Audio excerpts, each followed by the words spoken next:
saw that I didn't see in the girls' luncheon is that there was actual food at the voice. Which is like, I was waiting for the girls to eat. I was like, wait, where's the food? They're not going to eat. They're not going to eat. They're just here to talk. Get out of here. Hello, everybody. Hello. Welcome back. Welcome back. Yes, we are back again. Welcome. My name is Diana. Yes, and my name is Mare. Welcome back to Reality Check Podcast. Reality Check Podcast, where tea is served and checks are dispersed. Woo! I love that. I don't know why I love that. I'm dramatic. But welcome back so today. So good. It is. It actually is. I'm actually really excited about that. So today we are talking about our first episode has dropped. If you haven't watched it, go watch it. It's on Real Housewives of Potomac, and we're just doing like a little short, like what we expect to happen on the upcoming reunion.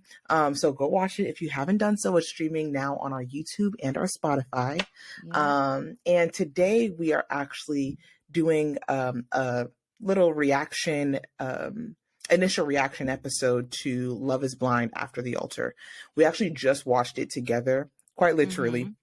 Just watched the first episode of the 3-part Love is Blind After the Altar special. We just watched that together, and we are giving our initial reactions on just the first episode that just aired. So Marilyn, we both saw each other's faces. Yeah.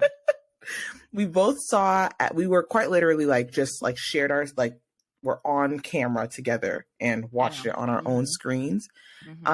What do you think about, given all that happened? So just as a quick recap, Love is Blind season 3, we have the 5 couples that made it out of the pods, and only 2 couples actually got married. All of them made it to the altar. Only 2 couples actually got married, and judging by the special, they're still married. Obviously, with every relationship has their challenges, has their issues, and then we also see the other couples trying to navigate why they all came to the altar, but one of them had said no at the altar. So we're seeing the residual impacts of the no. So what do you think, based on what you have seen in the first special, was this what you were expecting to see, given everything that had transpired when the camera stopped rolling and after the reunion? You know, that's a good question. Really, honestly, whenever you're watching these shows, you're really thinking about your most ideal response in life. And you're really kind of putting yourself in their shoes and identifying, okay, this is ideally what I would hope to do. But sometimes in life, we don't really do what is idealistically in our mind. So is this what I expected? At least with Brennan and Alexa, I'm looking at my notes. At least with them, this is what I expected. With them, they are, I'm sure they're going to have their struggles, but I think that they're the most stable couple on the show, right? And I think that they're also, and this is the one thing I always want to quantify, and I always want to say, oftentimes when you see two people who come together, the reason that they're stable is not only singularly because of their connection with each other, but if their families are behind them, that relationship will withstand many storms, right? Because they have those backing of their families. Yeah. So both of them gladly have that. Now with Raven and SK, can I pause you real quick? Yeah, go ahead. I think that with Brennan and Alexa, I'm struggling with this entire season, because there isn't. I'm sorry. It's hard to impress. In the Northern Hemisphere, it is winter. Winter lasts from December 21st. Off. Alexa is. She's losing it. What was that? I mean, she's listening to the conversation. Clearly. Anyways, oh, I know why. The girl's name. Alexa. Yeah. Yes. And I was saying it in my head. I was like, yeah, I think it's because you said Alexa. So I'm not going to say, I'm going to call her Lex from now on. Okay.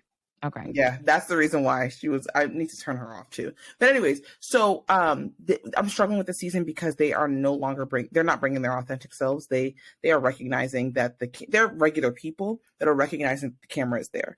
And you and I know, because we're also very new to this podcast thing, like this is nerve-wracking, right?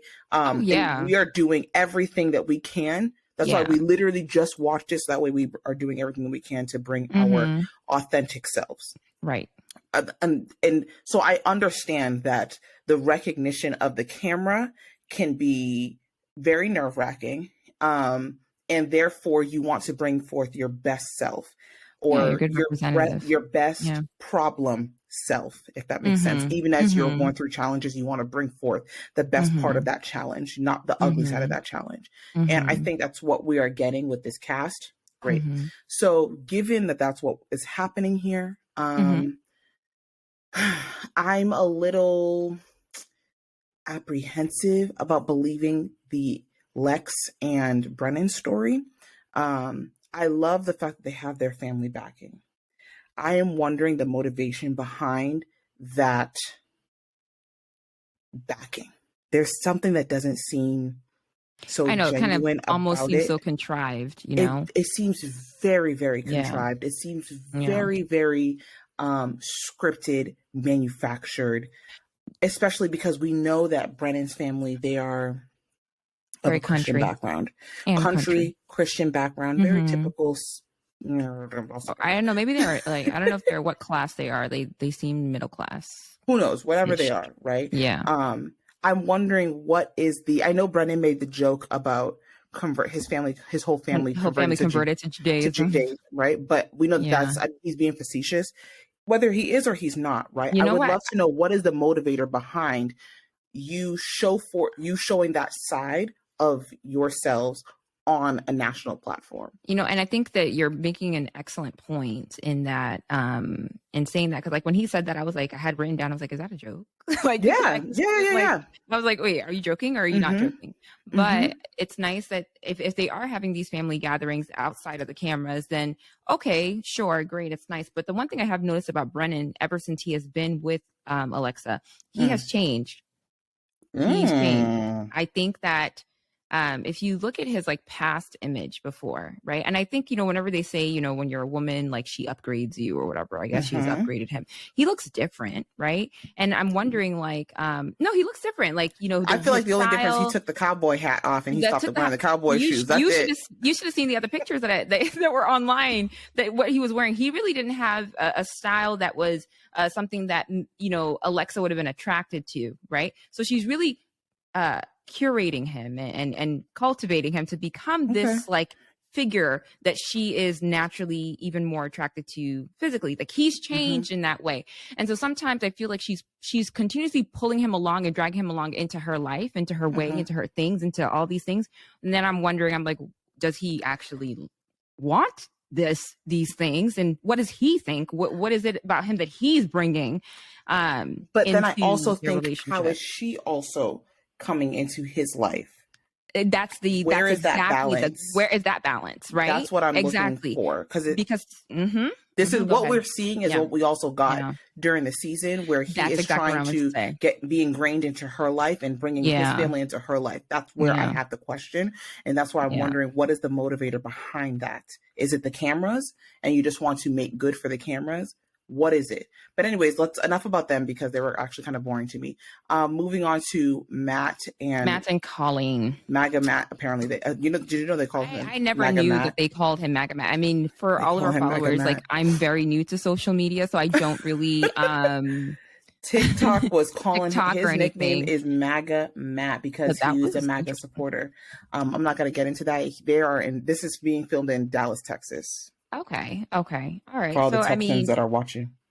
Okay. We see. All right. Everybody has their reasons. All right. So with Matt and Colleen, we see that they're one of the other couple that stayed together. However, they stay together, but they are not living together. They are a married couple that is not living. And their reasons are because they do not want to break their lease. Now, mind you, this is a Western thought, right? Also a cultural thought in some other countries as well. that you live with your spouse. That makes sense, right? But there are a lot of other countries where spouses don't live together. But we're not going to, I feel like that's an irrelevant point, to be very honest with you, in this case, because they're in Dallas, Texas, or Austin, Texas, wherever they are. And their reasonings they believe that it's not like they don't believe that married couples should live together. That's not their belief, because they haven't stated that. Their belief is that married couples should be together, but they don't want to break their lease. That's their reasoning. But mind you, it's been a year. Did she want to not break her? Did she not want to break her lease, or did he said he didn't want to break his lease? It would cost $5,000. His lease. So who are they moving in with? I'm so confused. Okay, yeah, but the question is, I don't know how long their lease is, and it's a question of like, why is your lease that long that you can't break it? It should be at least 9 months. But right? even 9-month lease. So the thing is, my question is, okay, if they are not living together, that means somebody has to be spending more time at somebody else's place than the other. Is there any time being spent? That's a question that I have. But you know what I'm saying? Yes, I hear what you're saying, but I'm also very confused because her reasoning for not moving in with him is because he won't get his dog neutered. And then it irritates me that all the girls are banding together saying, "Oh, are you choosing your dog over your wife?" Hold up, let's pause.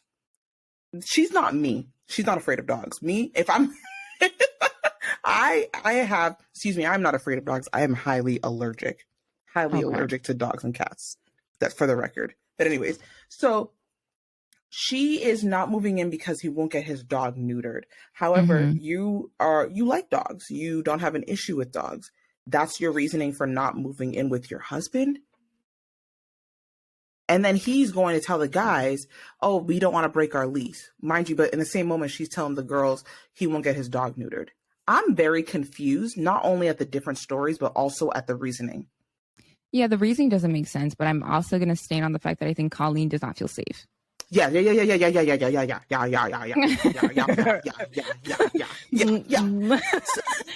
does not feel safe. We told her, Colleen, if you are listening, we told you during season 3, blink if you need our help. Yeah. You didn't listen to us, and now you are here. You are looking tapped out, crazy. Are you okay, sis? We got you. If you're not, no, she's not. This first episode, I don't know, maybe the editing made it seem like she was unsafe. And you notice how they also add the ominous music. Yeah. The editing, oh my gosh. It's so funny. But just, that one little interaction on the couch where they were having that, I don't know if the conversation was about, I can't remember, but the look on her face, the body language, you see how her shoulders were like up and high, very tense. And I said, you know what? You feel unsafe. I'm not saying that Matt is doing anything. She's uncomfortable. She doesn't feel safety with him, right? And I don't think it's a situation because he didn't do anything in this episode. Let me say that. He didn't do anything to make us feel as though he is a person that she should be weary of. I think that she's not cognizant of her discomfort. How old is she again? I don't know why I'm always going and reverting back to people's ages. Let's look at maybe I'm hoping that age can sometimes like beget some type of experience, that you've had. And how many relationships have you been in where you are not Colleen did not come on. She did not come on here.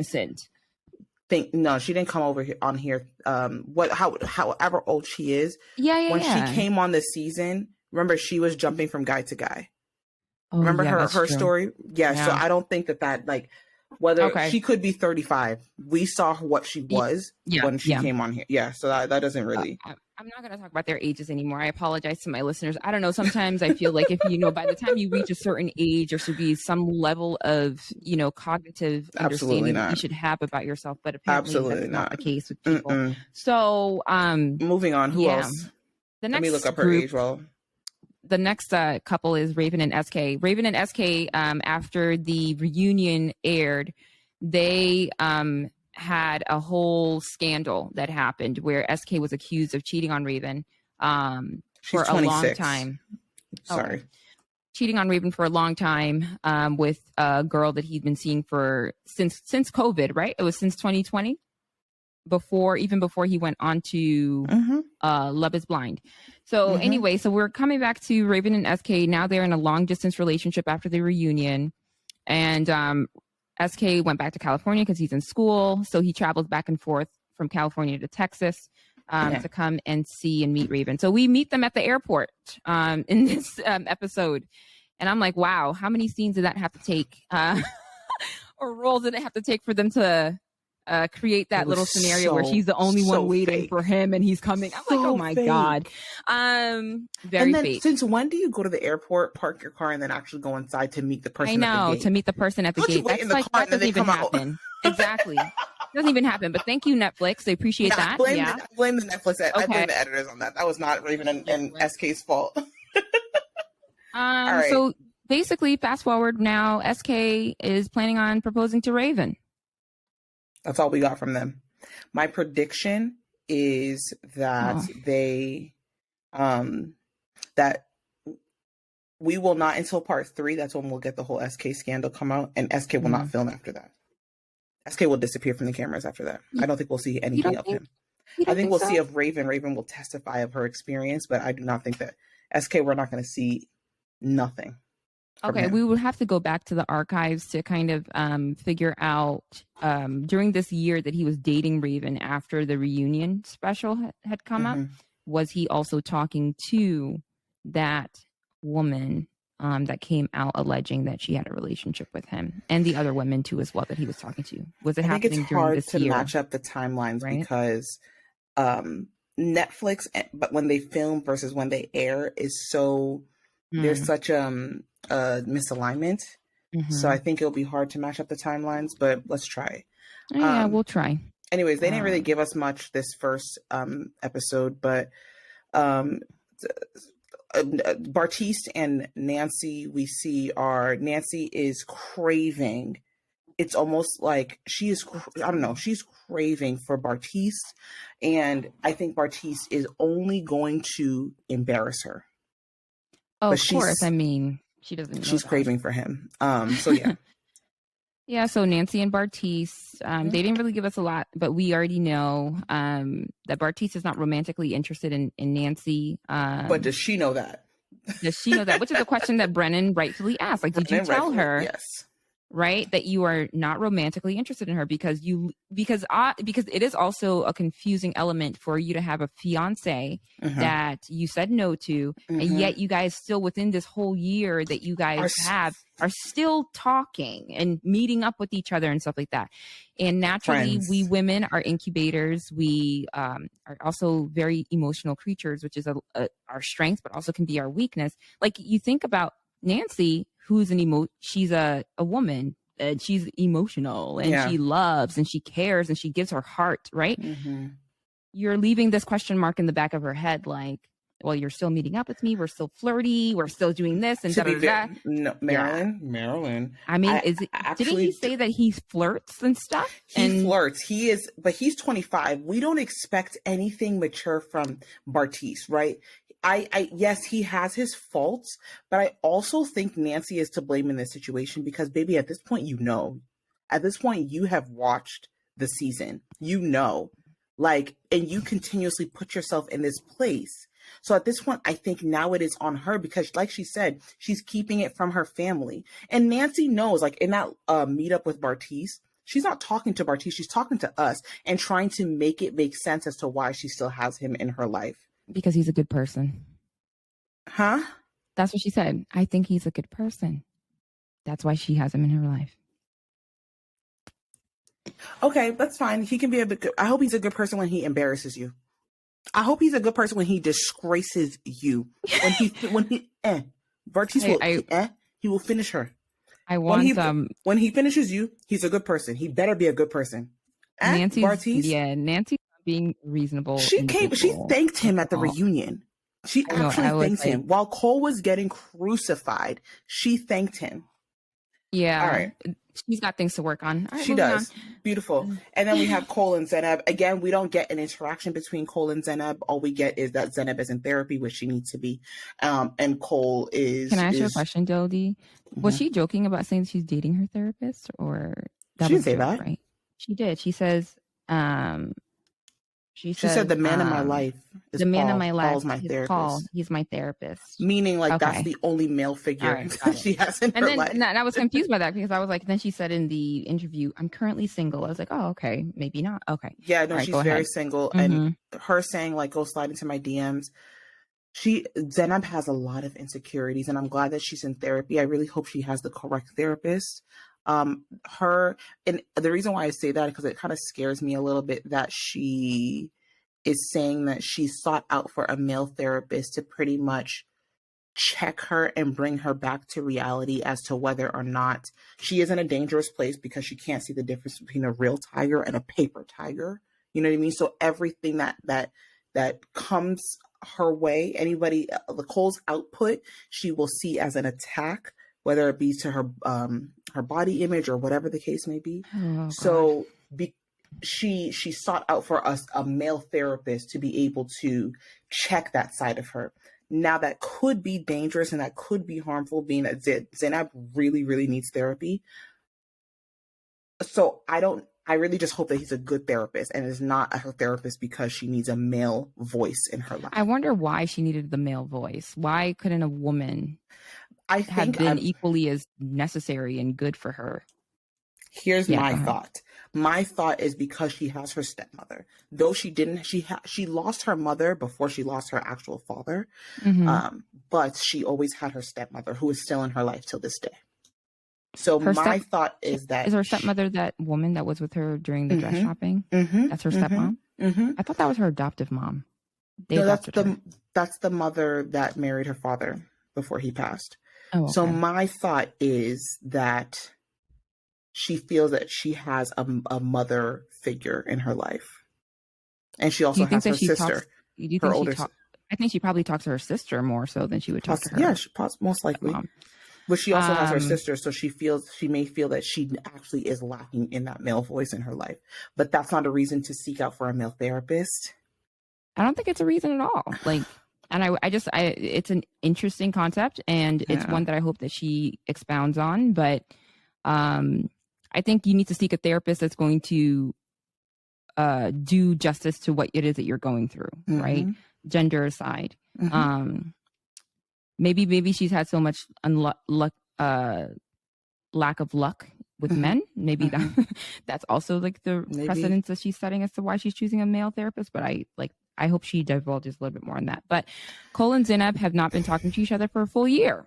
They have no communication, no contact, right? And I thought the interesting thing that Cole did say was that if they talked about it, like if they decided to say no at the altar, that they would continue dating.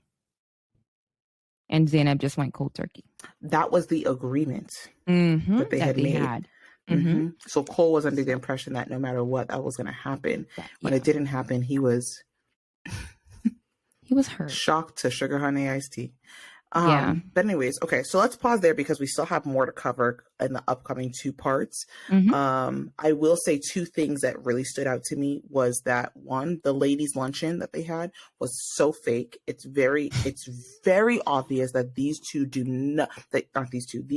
women do not have a relationship. I think that after filming, they maybe texted, "Hey, how you doing? Great. Okay, awesome. Bye."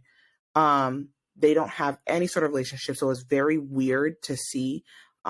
Nancy she's not being herself. She's not bringing her authentic self. Yeah. And even in the aesthetic, she was wearing a dress and her makeup and everything seemed like she was supposed to be like at a nightclub in Vegas or in Miami. So she's not bringing her authentic self at all.